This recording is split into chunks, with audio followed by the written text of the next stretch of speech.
Okay, so welcome everyone to the Chenrezig Tibetan Buddhist Center. If it wasn't recording before, live Zoom of Namgyal Geshe Lharampa teaching a few stanzas of the Source of All My Good, Yuntin Chijama by Lama Tsongkhapa. Let's do now the refuge prayer. Sanjay. Yadan ye janam la janyo badu dani jazu ye nagi ye ni be na ni jala ben ye zanye de ba yo sanye jadan ye janam la janyo badu dani jazu ye dagi ye ni be na ye jala penche zanye juba jo chedan ye janam la janyo badu dani jazu ye nagi jenye jibe jana ye jala penche zanye juba jo.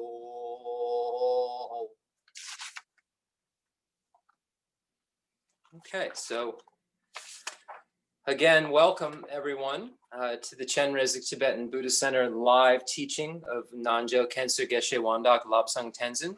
We're so fortunate to have Rinpoche here teaching us this important text that really summarizes the entire Lamrim Chemo. And if you look at it in kind of a secret way, if you look at it in kind of a very, very summarized way, we could say it summarizes the Lamrim Chemo also, because it speaks of the two final stages of highest yoga tantra, which are necessary to finalize in order to become a Buddha. And the Lamrim Chemo teaches those tantric stages up to the final completion stage of Buddhahood. So we can say that in a abbreviated way, the Source of All My Good summarizes all of it. So Bene. So the source of the Natsu the Shiloka de Leson, the Luso Yua, the Yanja de Dan Yabudue. Okay, so last week we went over, I'll just read what we read in English. The Source of All My Good is my kind Lama, my Lord. Bless me first to see myself, to taking myself to him. The proper way is the very root of the path, and grant me then to serve and follow him or her with all my strength and reverence. Bless me first to realize that the excellent life of leisure I found just this once is ever so hard to find and ever so valuable. Grant me then to wish and never stop to wish that I could take its essence night and day. So here now we've arrived at this third stanza, and now we'll get into death and impermanence and karma and its results. Yeah. Lo so yo chu ju ji ni du ji bi chwa ta ba da shi ji le don ta ma ji kana le de shi don la na ba de ba ni bi su ta ji chwa na ko ba da ge zu ta da do shi ba ta du ba da shi ji wo de ge da ma ta ba ko shi do ma ba The Shio Matapa dan Leidre. wo de shi song de da. Okay. So now we've arrived at this third stanza, and Rinpoche read the fourth stanza as well. My body and the life in it are fleeting as the bubbles in the sea froth of a wave. Bless me first thus to recall the death that will destroy me soon. So here we find death and impermanence. We find that meditation that we went over last week, where we recognize that death is certain, the time of death is uncertain, and nothing can help but Dharma. So we see that there are three reasons to support those three topics that we find in the Lamrim Chemo that support this idea that one will definitely die. When one will die is uncertain. We don't know at all. And that once we die, the only thing that can help us is Dharma. So we start to recognize this in that meditation that we find in this section of the Lamrim Chemo. And then it says, help me find sure knowledge that after I've died, the things I've done, the white or black, and what those deeds will bring to me follow always close behind, as certain as my shadow. Grant me then to be careful to stop the slightest wrong of the many wrongs we do and try to carry out instead each and every good of the many that we may. So then these next lines get into the topic of karma and its results. So garpi le gewe le napi le migewe le nene de migewa ju yabudwe. So here, white karma, in this case, is referring to virtuous karma. So the things I've done, the actions I've done. So actions, the word action is the English translation of the Sanskrit word karma, or lay in Tibetan. So the karma that I've created, the virtuous karma and the non-virtuous. So white karma is virtuous, black karma is non-virtuous. So the virtuous and the non-virtuous karma that I've done will produce concordant results. Virtuous karma will produce happiness, non-virtuous karma will produce suffering.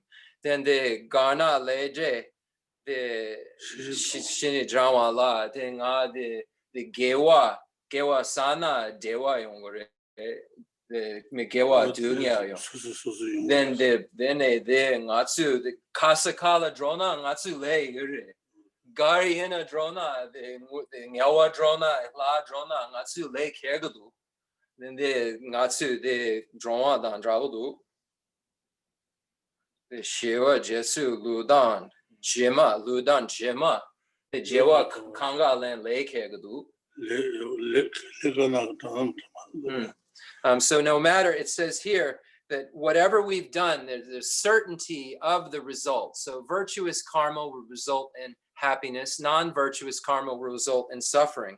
So it says that wherever we go in all of our births, we carry these actions that we previously created that will give rise to concordant results. They follow always close behind, as certain as our shadow. Our shadow is always there. These karmas are always there, ready to, when the conditions are ripening, to produce results. And it says that now that I know this, now that I know that virtue produces happiness and non-virtue produces suffering, then grant me then to ever be careful to stop the slightest wrongs of the many we do and try to carry out instead each and every good, the many that we may. And Rinpoche said it'd be good to explain what are some of the wrongs that we do and what are the many goods that we may. The wrongs that we do are engaging in the non-virtues, the 10 non-virtues, for example. The many good that we may is the ethics that abandon the 10 non-virtuous activities. Now, there are many virtues and non-virtues besides these 10, but here are a rough 10 that are kind of the pleasant mix of things that people are most apt to engage in. So there are 3 non-virtues of the body: killing, stealing, and sexual misconduct. There are 4 non-virtues of the speech: lying, divisive speech, harsh words, and gossip. And there are 3 non-virtues of the mind: covetousness, harmful intent, and wrong view.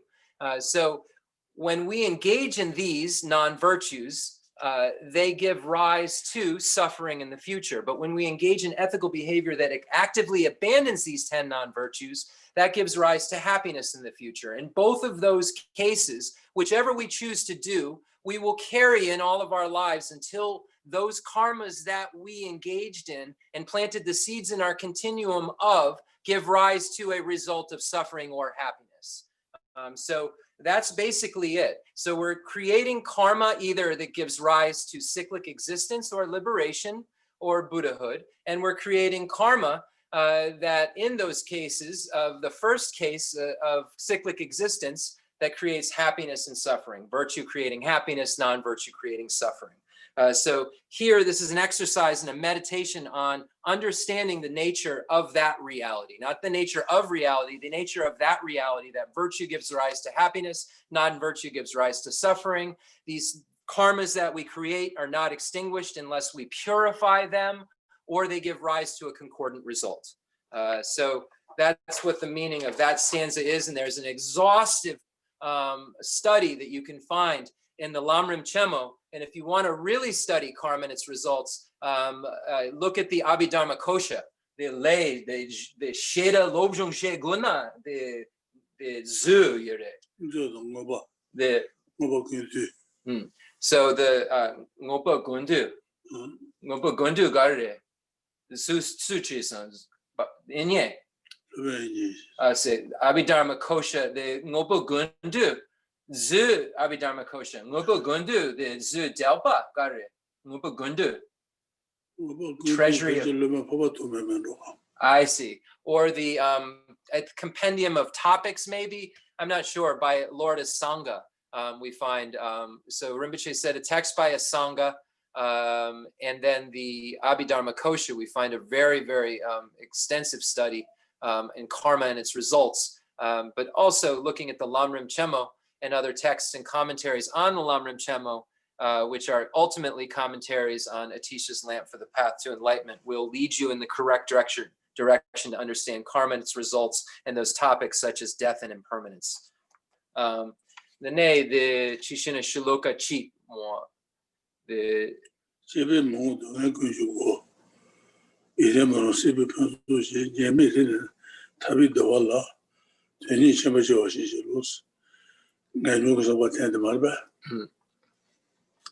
Okay, so then we get to this next stanza that says, bless me to perceive all that's wrong with the seemingly good things of this life.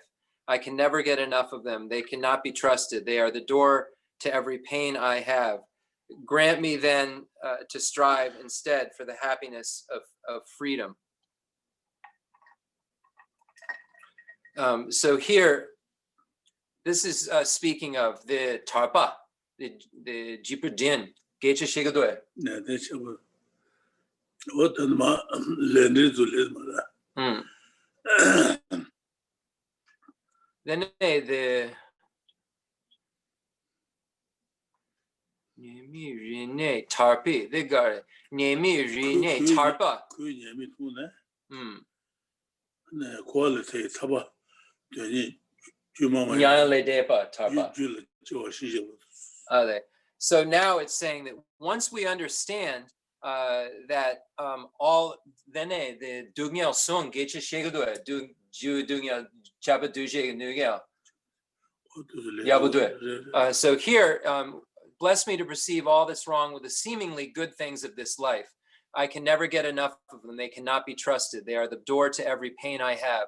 Grant me then to strive instead for the happiness of freedom. So here we start to understand that the suffering, that happiness within cyclic existence is suffering as well. So when we divide suffering, we can divide it into three categories: the suffering of change, pervasive compounded suffering, and the suffering of suffering, not usually done in that order. So let's start with the Dungyal Sho Sena.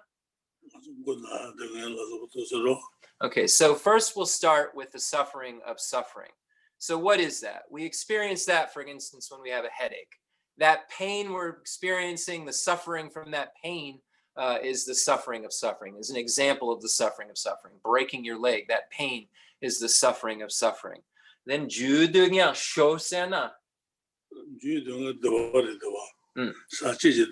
So then if we were to say, posit that which is the next category we're going to say, which is the suffering of change. So the suffering of change is referring actually to what we think of as happiness, contaminated happiness, because all the happiness we have is impermanent and will slowly change into some form of suffering. So within it, it has a self-destruct mechanism that is always ever present, if you will. So for instance, Rinpoche gives the example, if you're very hot, you're outside and you're hot, and you run inside and you go into the air-conditioned room, and you feel this sense of happiness, but that happiness is going to self-destruct because sooner or later you're going to start to feel cold and say, can you please shut off the air conditioning? I'm getting cold. Or you're going to need to put on a blanket because your temperature now has changed to something that's suffering in a different way. So that's the suffering of change. And then pervasive compounded suffering is the last chapa duje gedugya shosena.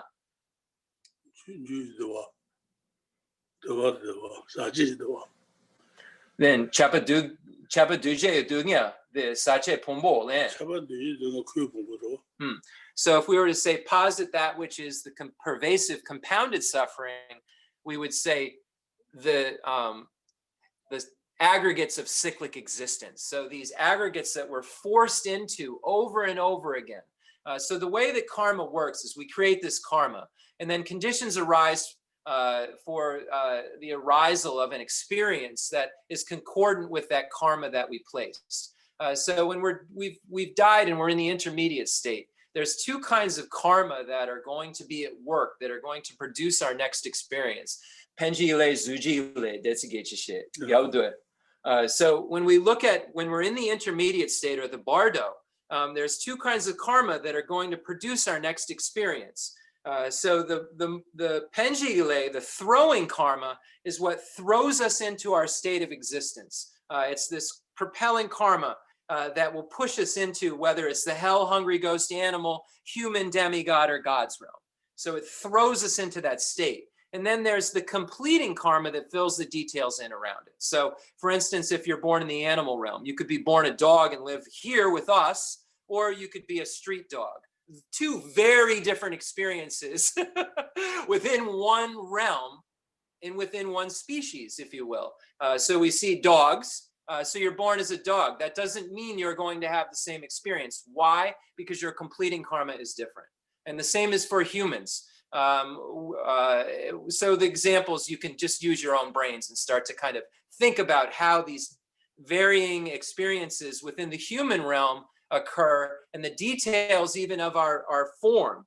Some people are tall, some people are short. All of this is filled in the sopo,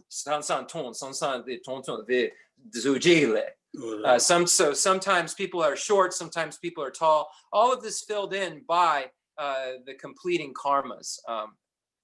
So we can see these experiences, and you'll find so many examples and so many stories in the Lam Rim, but I think that everyone gets it, that you have this really the most forceful karma that propels you into your rebirth, and then you have this completing karma that fills in the details, and then this karma that's kind of running as causes and conditions ripen that produce more and more different experiences within that experience of that human or hell, hungry ghost, human, hell, hungry ghost, animal, human, demigod, or God realm experience. So I think that's good. Rinpoche just wanted to check in. Sorry, we got a little bit of a late start. Everything is always changing and impermanent. So it's a good exercise for us to understand that we can't always grasp at the things being the way that we're expecting them to be. And that's been a big learning curve for me, because I'm a very fixed person, and it should be like this and it should be like that. That's all been torn apart. And I'm abandoning that ordinary experience. So, all right, let's do some questions and go from there.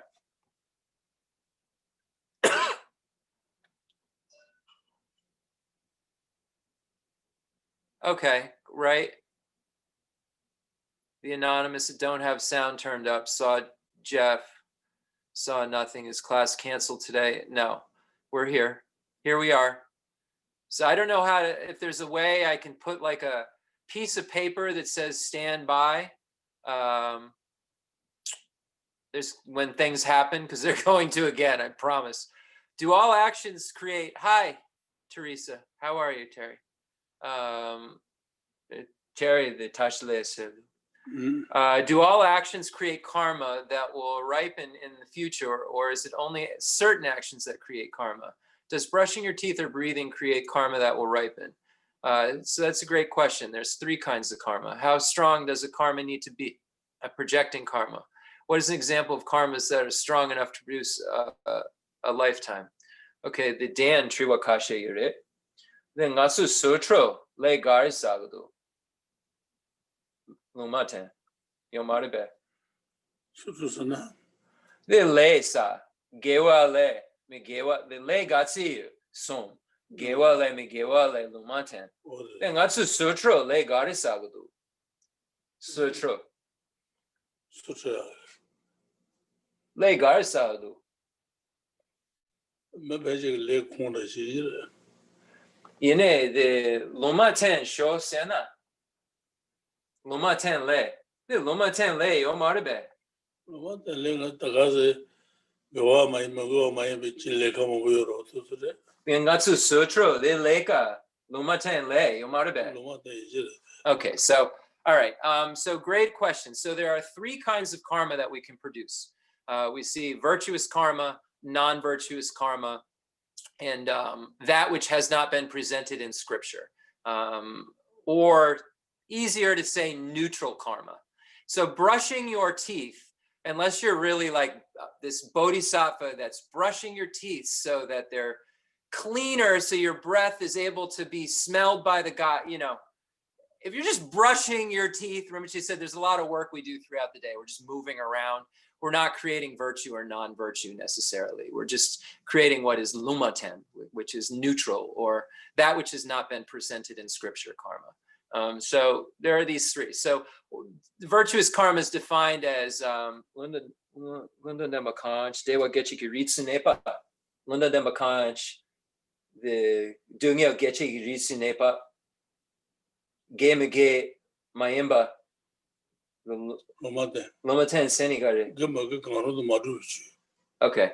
And then, so when we look at the definitions of virtue, virtue is that which has been presented in scripture and is in the within the action, if you kind of loosely, that gives rise to happiness, within the continuum of that which gives rise to happiness. And then non-virtue is that which is presented in scripture, is in the continuum that gives rise to unhappiness or suffering. And then neutral, or that which hasn't been presented in scripture, is that which is neither of those, virtue or non-virtue. Nipa karum, so that a phenomena or a dharma which isn't, or a karma which isn't virtue or non-virtue. So it gives rise to neither happiness nor suffering, and that's what qualifies it as neutral. Then kontriwa de penji gile de do chembo guna gugudo gangisene de penji zuji le penji le tambo. Then ngatsu de cheko lama le garit de gariji gudu. Shika lama da gawata gawa san salungo de na kele de me wojere. Less so. Dibi san ko na nagi de me wojero. The mind no loma de. Je loma de da de was over. Nene de le de do chembo. Nene de gangisene de den sansan ngatsu sanje le zuna de den de nupa chembo. Then ngatsu le chembo sagdu.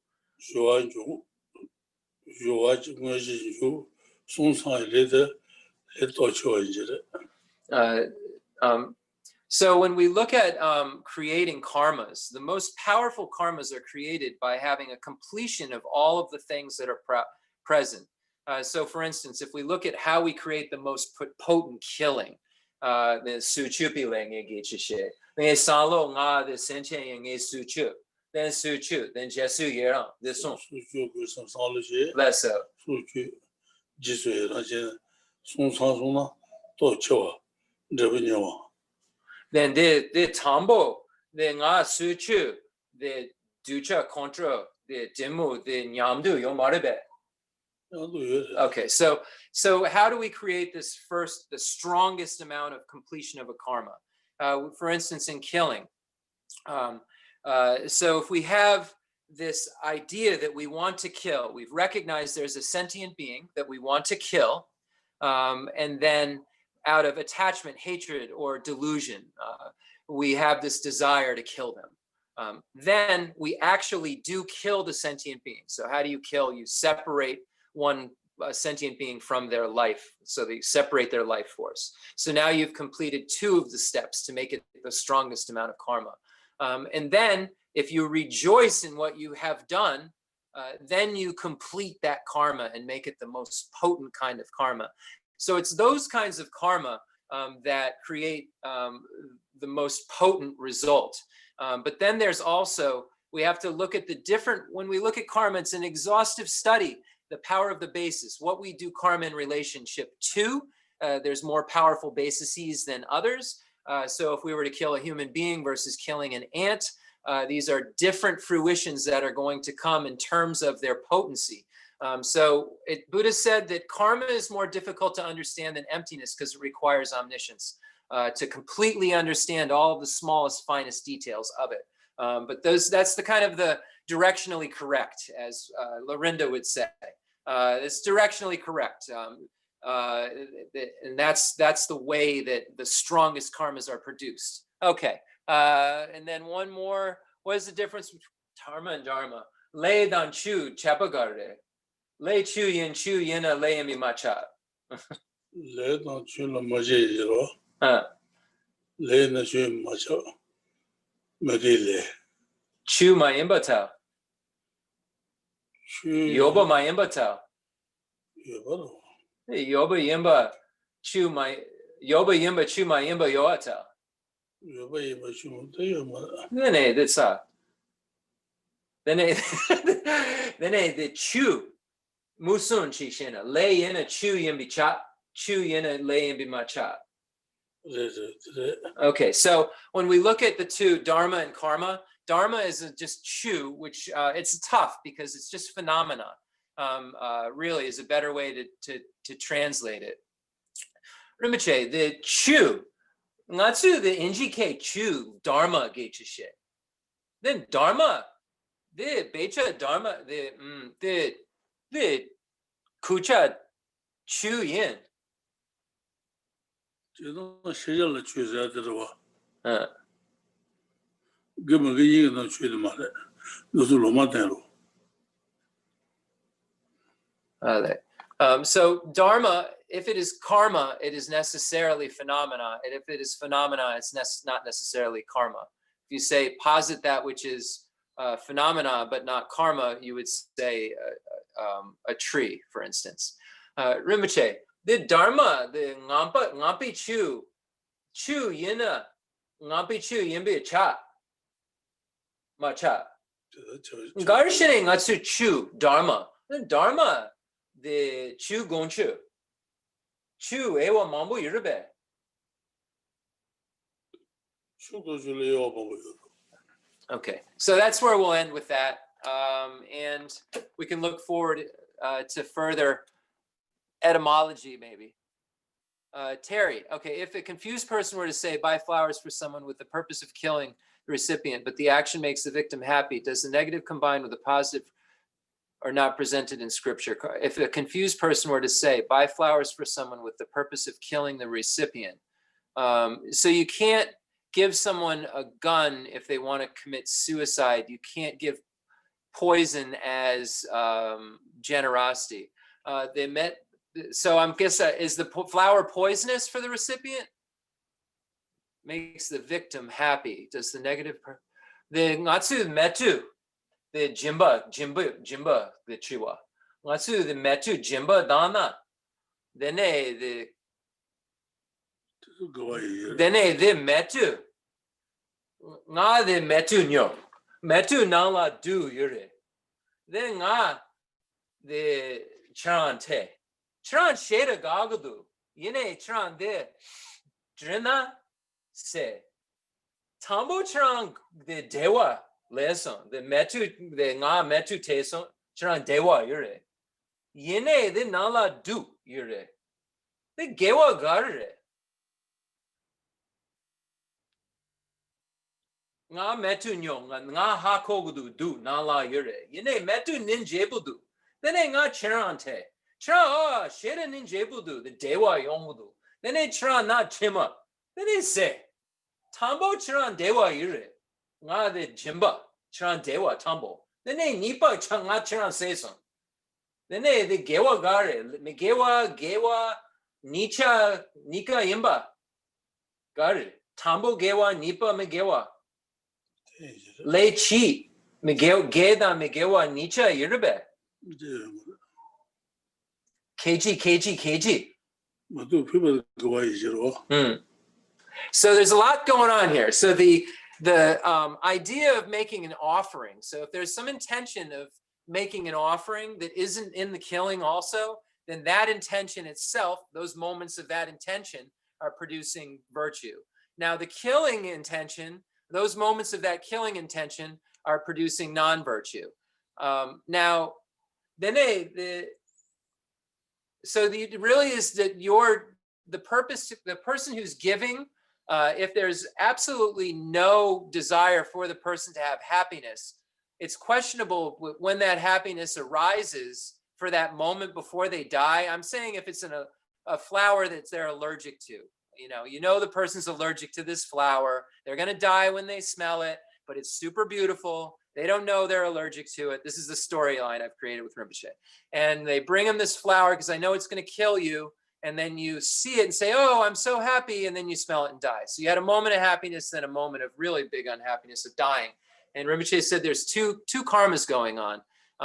There's the person who's having the experience previously created a karma to have happiness and see beautiful flowers, previously created a karma to be killed by someone who gives them flowers. So the person who's experiencing it is experiencing two karmas. The person who's giving it, it really depends on their intention. Hope that makes sense. All right, we are going to move on and do concluding prayers. Rinpoche is looking to get the dogs in. And I want to say thank you, everyone, again, for hanging out and enjoying Rinpoche's wonderful teachings. Again, as I always say, Rinpoche's asked me to expand upon the teachings. I always ask him, do you want me to say this section? And he has confidence that since I've sat next to him since about 1998 and never not really sat next to him, that nothing I say will be anything new. Nothing I say will be something he hasn't said to me at least 30 times, because I forget a lot of stuff. So it's not going to be a onesie twosie. All right. So I just want to make that clear to everybody. Thank you. Concluding mandala offering and dedication prayer. The fundamental ground is scented with incense and strewn with flowers, adorned with Mount Meru, the four continents, the sun and the moon. I imagine this as a Buddha land and offer it. May all sentient beings enjoy this pure realm. I dedicate whatever virtues I've collected for the benefit of the teachings and of all sentient beings, and in particular for the essential teachings of Venerable Losang Drakpa to shine forever. I send forth this jeweled mandala to you, precious Guru. I dedicate all this virtue to emulate the knowledge of the hero Manjushri and likewise Samantabhadra as well. With whatever dedication is praised as supreme by all the conquerors who traverse the three times, I also dedicate all my roots of virtue for the sake of auspicious deeds. In that pure land surrounded by snowy mountains, you are the source of all benefit and happiness, all-powerful Avalokiteshvara Tenzin Gyatso. May you stay until samsara's end. I pray for the long life of the precious Khensur Wandak, upholder of scriptural and realizational doctrines, the spiritual friend who trained extensively in the five great philosophical texts with exceptional wisdom and perseverance. Tuji Rinpoche Gutsi Shapi Tenala. The nga de jimu yuna nga majipa the nga de metu du yuna mena mashena nga jimba dana the suchupile masa sagdu masa. So if I give those flowers though, and I think they're beautiful, and I don't know the person's going to die from them, and then it kills them, I create the karma of generosity of giving beautiful flowers, not of killing. So a lot of it has to do with the intention from the side, and all the experience is the karma of the victim. That victim's is just their karma ripening. We just played a part in it. We were playing a part in their movie, their play, that they grasp at being truly established. But there is no real actor from the other side that is victimizing them, that is truly established. It's merely a collection of parts that are giving rise to a result that is being propelled on them and forced on them by their karma to see it the way it is. And we're being forced to see what we're seeing by our karma. So everything's being forced by this system that is only connected in very, very subtle ways, but it seems like it's interconnected in the most real, detailed way, but it's only subtly interconnected. So that's why we confuse it so often and take so much responsibility that we really shouldn't, or don't take responsibility that we should. So thank you everyone again, and we'll talk to you soon.